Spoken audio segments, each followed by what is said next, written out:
Wadidaw, akhirnya Leo, One Piece chapter 1053 hadir ke tengah-tengah kita semua. Kusampaikan di awal, ini memang luar biasa.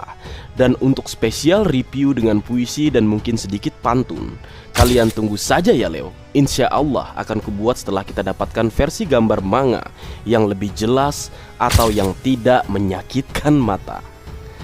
Baik, tanpa berlama-lama lagi, mari kita lanjut berlayar. One Piece chapter 1053 diberi judul Kaisar Baru. Chapter kali ini dengan sebuah color sprite yang menampilkan video game One Piece Odyssey. Dan untuk hal lain yang mungkin saja tersirat di dalam color sprite nanti akan kita bahas secara khusus ya Leo. Kemudian masuk dalam cerita chapter kali ini, melanjutkan chapter sebelumnya. Para Gorosei nampak marah dengan gambar bounty dan yang tercetak di surat kabar atau koran. Mereka mengatakan jika hal tersebut tidak diizinkan untuk disebarkan, dan pihak Gorosei bahkan sudah memerintahkan untuk menghilangkan nama D atau inisial D. Pihak Angkatan Laut mengatakan jika mereka tidak menerima perintah seperti yang Gorosei katakan, dan gambar tersebut berasal dari agen CP0. Gorosei kemudian meminta untuk melakukan cetak ulang karena mereka tidak bisa membiarkan hal tersebut dilihat oleh dunia. Dan kembali, Angkatan Laut mengatakan jika mereka tidak bisa menghubungi pabrik percetakan. Kemudian para Gorosei mengatakan untuk menghentikan publikasi tersebut apapun yang terjadi. Panik Leo. Beralih ke tempat lain, sang bos media atau si Morgans tertawa dan tampak senang. Dia mengatakan jika penampilan yang ada dalam gambar sangat bagus. Morgans meminta seluruh karyawannya untuk menyebarkan berita tersebut ke setiap sudut dunia. Morgans juga mengatakan jika agen CP0 membuat seolah-olah dirinya akan membiarkan informasi asli dirubah atau dipalsukan, dengan mengatakan jika di saat-saat terakhir sebelum CP0 menghilang, agen CP0 ada di kapal Big Mom. Morgans menambahkan jika di dunia yang sedang berubah saat ini, fakta adalah yang paling menarik. Dia merasa tidak pernah merasa semeriah ini karena informasi pentingnya, Yonko Kaido dan Yonko Big Mom telah dikalahkan. Dibutuhkan sedikit waktu sebelum dunia terbawa oleh berita besar tersebut. 3 kapten bajak laut yaitu Monkey D. Luffy, Eustace Kapten Kid, dan Trafalgar di Waterloo berhasil menjatuhkan 2 Yonko yang telah menguasai lautan ini selama beberapa dekade. Dan pemerintah telah memberikan masing-masing hadiah 3 miliar berry untuk kepala mereka, sebuah angka atau jumlah yang luar biasa. Berlanjut dan berpindah ke negeri Wano Kuni, tepatnya di wilayah Udon. Kelompok bajak laut Eustace Kapten Kid terkejut dengan bounty kapten mereka. Itu 3 miliar berry, kapten kita sangat luar biasa, ucap mereka. Sementara itu Scratchman Apu bertanya pada Kid, kemana dia akan pergi. Apu juga mengatakan jika seluruh ekspresi Kapten Kid tiba-tiba saja berubah setelah membaca berita terbaru dari surat kabar. Lalu kemudian Killer menjawab jika mungkin kaptennya akan pergi ke ibu kota bunga. Fa, sesuatu yang kuduga dia akan lakukan. Kami akan pergi juga. Kudengar ada pesta hari ini, ucap Killer.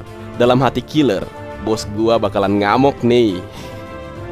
Sementara itu, kelompok bajak laut Eustace Kapten Kid yang lain berkata jika saat ini adalah waktu yang pas bagi mereka semua untuk merayakan apa yang sudah kapten mereka dapatkan. Kemudian berlanjut dan berpindah ke perjamuan. Pelayan mengatakan jika sup yang mereka sajikan terbuat dari jamur kuping awan dan crown disease. Kemudian di mangkuk hirawan ada gisei dofu, lauk pauk acar-acaran dalam mangkuk suimono. Dan para pelayan mengatakan jika mereka tidak boleh melakukan kesalahan dalam memperlakukan dan menjamu tamu penting mereka. Para pelayan juga memastikan untuk menggiling dan memanaskan semua makanannya dengan sangat hati-hati. Dan kemudian selanjutnya mereka harus mencicipi terlebih dahulu apakah ada racun sebanyak 3 kali. Hingga pada akhirnya, kini kami hadirkan untuk Anda hidangan yang kami curahkan dengan hati kami. Makan malam lengkap yang cocok untuk Shogun. Nikmatilah, ucap para pelayan kepada Shogun baru negeri Wano Kuni dan para tamu penting Shogun. Si paling senior nih, Jinbe sang kasatria lautan tertawa dan kemudian menanggapi apa yang telah disajikan oleh para pelayan. Wah, kita sudah menunggu selama 2 jam kan? Kelihatannya sangat enak. Terima kasih atas kebaikan kalian.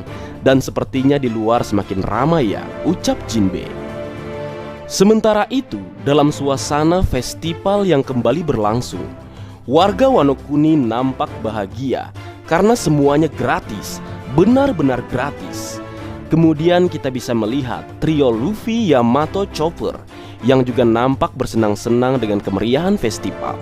Trio bocil. Mereka nampak senang dan bahagia dengan banyaknya permainan, mulai dari permainan menembak, goldfish coping, dan coklat banana. Mereka juga nampak senang melihat banyak jajanan di festival yang ada. Yakoshiba takoyaki, cumi panggang, permen apel, dan juga permen kapas. Yamato mengatakan jika semua hal yang ia lihat sungguh hebat dan luar biasa. Ini pertama kali bagi dirinya berada di sebuah festival. Setelah waktu yang panjang terkurung di Pulau Onigashima dan dengan borgol yang bisa meledak kapanpun. Kasihan Yamato. Dan pas ya kayaknya jika Yamato ini join Luffy, biar ada tambahan trio bocil. Kemudian berlanjut, kapten tercinta kita meminta pada Soul King Brook untuk melakukan sesuatu yang memang harus dia lakukan sebagai seorang musisi dan mantan bintang besar dunia. "Hei Brook, lakukan," ucap Luffy. Dan Brook merespon segera, "Yohoho, sekarang tolong alihkan perhatianmu ke lagu kami selanjutnya, teruntuk Kakak Oden." Dilanjutkan Putri Hiyori yang mengatakan judul lagunya, Putri Bulan. Semua warga meneriakkan nama sang putri, Putri Hiyori. By the way, semua orang terlihat ya Leo, termasuk Denjiro dan Inuarashi yang tidak ada di chapter sebelumnya. Carrot dan Faraming yang juga tidak terlihat juga ikut larut dalam kemeriahan festival. Sementara itu, Tante Robin yang kalian cari-cari sebelumnya ternyata benar sesuai dugaan kita. Dia berada di bawah kastil kediaman Shogun dan dia bersama Tenguyama Hitetsu. Tenguyama Hitetsu berkata, "Apakah kamu tertarik, Nico Robin?" Dan Nico Robin bertanya kembali, "Tengu-san, bagaimana bisa kau tahu namaku?" Lalu Hitetsu kembali berkata, "Ini adalah koleksiku. Bukankah boneka Kokeshi gadis ini lucu?" ucapnya. Dan Nico Robin menjawab, "Tidak juga, mengapa koleksimu ada di sini?" Anjir, dikatain gak lucu sama Robin, blak-blakan Leo. Berlanjut, Tenguyama Hitetsu mengatakan jika tempat mereka berada saat ini adalah ruang rahasianya, sekaligus tempat di mana dirinya dipenjara selama beberapa tahun. Mendengar hal tersebut, Nico Robin kaget. "Dipenjara? Siapa kamu sebenarnya? Apakah kamu bukan ahli pedang?" ucap Robin. Dan Tenguyama Hitetsu berkata, "Membuat pedang adalah keahlianku, tapi itu sebatas hobiku, karena politik benar-benar melelahkan. Namaku Kozuki Sukiyaki, ayah dari Kozuki Oden." Tenguyama membuka topengnya dan menunjukkan wajahnya. Ternyata Tenguyama Hitetsu selama ini adalah mantan Shogun Wano Kuni, Kozuki Sukiyaki ya Leo. Nico Robin bertanya, apakah Momo mengetahui hal tersebut? Hitetsu menjawab jika dirinya tidak bermaksud memberitahu Momonosuke tentang kebenarannya, meskipun para pengikut atau para Akazaya mungkin sudah menyadarinya. "Akulah yang membiarkan Orochi mengambil alih negeri ini. Kepada siapa aku berhak mengatakan kepada mereka bahwa aku masih hidup? Aku hampir tidak hidup lagi ketika melarikan diri dari ruangan ini, tapi Oden sudah mati dan negeri berubah. Aku sudah berpikir untuk melakukan seppuku saat itu juga." Masih berlanjut dengan percakapan Robin dan Tenguyama Hitetsu yang ternyata adalah Kozuki Sukiyaki. Robin berkata, "Seharusnya benda itu ada di sini, di negeri ini. Senjata kuno Pluton." Poneglyph di kerajaan Alabasta mengatakannya, ucap Robin. Kemudian Hitetsu alias Kozuki Sukiyaki menjawab jika hal tersebut memang benar adanya. Pluton ada di negeri Wano Kuni, Leo. Menarik, nanti kita bahas bersama ya, Leo. Sementara itu, berpindah di wilayah Udon, bekas tambang penjara. Bajak laut buas Kaido berteriak karena suatu hal. Kita bisa melihat Babanuki yang nampak menyedihkan dan terlihat mengering. Bajak laut buas juga meneriakkan nama King dan juga Queen karena suatu hal atau suatu kejadian. Dan kita bisa melihat insiden di mana seorang admiral, yaitu Admiral Ryokugyu atau Admiral Green Bull, mengalahkan dua all-star bajak laut buas Kaido, yaitu Queen dan juga King. Tubuh mereka mengering karena dihisap sesuatu yang tercipta dari tubuh Green Bull yang nampak seperti tanaman, Leo. Ryokugyu alias Green Bull berkata, "Bukankah sudah kubilang, jangan lakukan itu. Seseorang di posisiku tidak bisa dikalahkan oleh komandan saja. Angkatan laut tidak memiliki kekuatan lebih untuk membersihkan yang sekarang kamu tahu. Dan seperti yang kuduga, kalian," ucapnya. Maksud Green Bull di sini nampaknya berita yang sudah mulai tersebar di dunia usai kekalahan dua Yonko. "Aku tidak akan menyebut sake itu baik. Seharusnya kalian menyimpannya lebih lama lagi." Dan kemudian melalui Denden Mushi, Admiral Ryokugyu mengatakan jika dirinya berada di Wano Kuni dan dia meminta untuk mengirimkan kapal perang ke Wano Kuni. Ryokugyu juga meminta untuk tidak membiarkan fleet Admiral Akainu mengetahui hal tersebut. Ryokugyu juga berkata, "Aku suka gayanya melakukan sesuatu dengan cara yang ekstrim. Kamu melakukan pekerjaanmu dengan baik. Itulah yang aku ingin Akainu katakan padaku setelah aku mendapatkan kepala anak ini," ucap Ryokugyu sambil tertawa. Kemudian berpindah ke ibu kota bunga. Luffy berteriak, "Nah, sekarang bajak laut ninja Ming Samurai." Sementara itu para warga bertanya-tanya, "Siapa dia?" ucap mereka setelah melihat dan mendengar teriakan Luffy. Dan berlanjut dengan teriakan Luffy, "Pengikut Shogun, para Yakuza, tanah Wano Kuni, kalian bertarung dengan baik," ucapnya. Setelah mendengarkan apa yang Luffy katakan, pada akhirnya para warga juga ikut berteriak, "Baiklah bro, pimpin pestanya kapten," ucap mereka serentak. Kemudian terjadi flashback. Luffy berkata pada Momo, "Jangan beritahu orang-orang Wano Kuni tentang aku."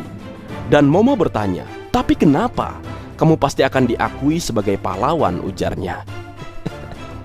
Mana mau Luffy jadi pahlawan, Leo?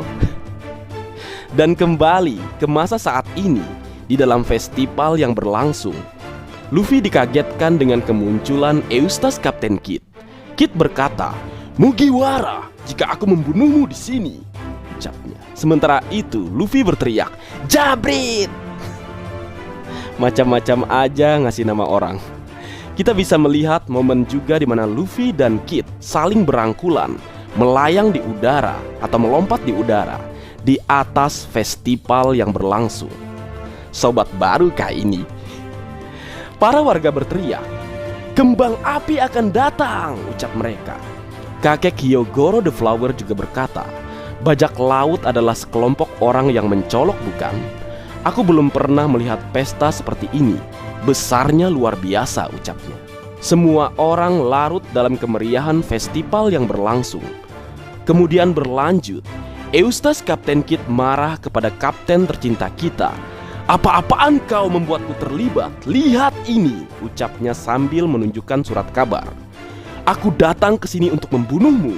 Aku tidak tahu apa yang terjadi di luar, tapi ini adalah Yonko baru, 4 Yonko, si rambut merah, Akagami no Sans, si topi jerami, Monkey D. Luffy, Blackbird, Marshal D. Tech, dan badut jenius Lord Buggy." Luffy kemudian berteriak, "Apa?" Mendengar berita itu, Luffy kaget karena dirinya menjadi salah satu Yonko baru. Abaikan dulu tentang Buggy yang menjadi Yonko karena kita sudah cukup banyak membahasnya, Leo. Intinya gokil lah buat Lord Buggy. Kembali ke kemarahan Eustace Kapten Kidd. Pertanyaannya, ini marahnya karena dia terlibat atau terseret, atau karena Luffy yang jadi Yonko ya? Menarik. Dan di panel terakhir, Admiral Ryokugyu nampak berjalan mendekati ibu kota bunga. Dia berkata, ya, ini suara menyenangkan yang datang dari festival. Tapi angkatan laut lagi tidak senang untuk itu, anak-anak sialan. Dunia luar sedang kacau, ucapnya. Ancaman datang dan mendekat Leo. Apakah Monkey D. Luffy, Eustace Kapten Kidd, Trafalgar di Waterloo, dan yang lainnya bisa mengatasi hal tersebut? Atau justru dunia kembali gempar dengan nasib seorang admiral yang kembali dikalahkan di negeri Wano Kuni? Menarik untuk ditunggu kebenaran yang akan terungkap selanjutnya. Tapi yang pasti, nih Admiral GG Gaming Leo, solo lawan banyak Leo. Dia berani, berarti kekuatannya nggak main-main. Yos. Dan selesai, kita akan rehat sebulan Leo, karena Oda Sensei sedang melakukan beberapa hal yang berhubungan dengan One Piece. Tapi tenang saja, Bang Leo ada untuk kalian. Baik, mungkin segitu dulu yang bisa aku bagi bersama kalian Leo. Semoga kalian terhibur dengan apa yang aku buat dalam kesempatan kali ini. Terakhir, jika ada kesalahan dalam pengucapan atau hal yang menurut kalian kurang pas atau kurang tepat, Marga Anime memohon maaf yang sebesar-besarnya. Sekian.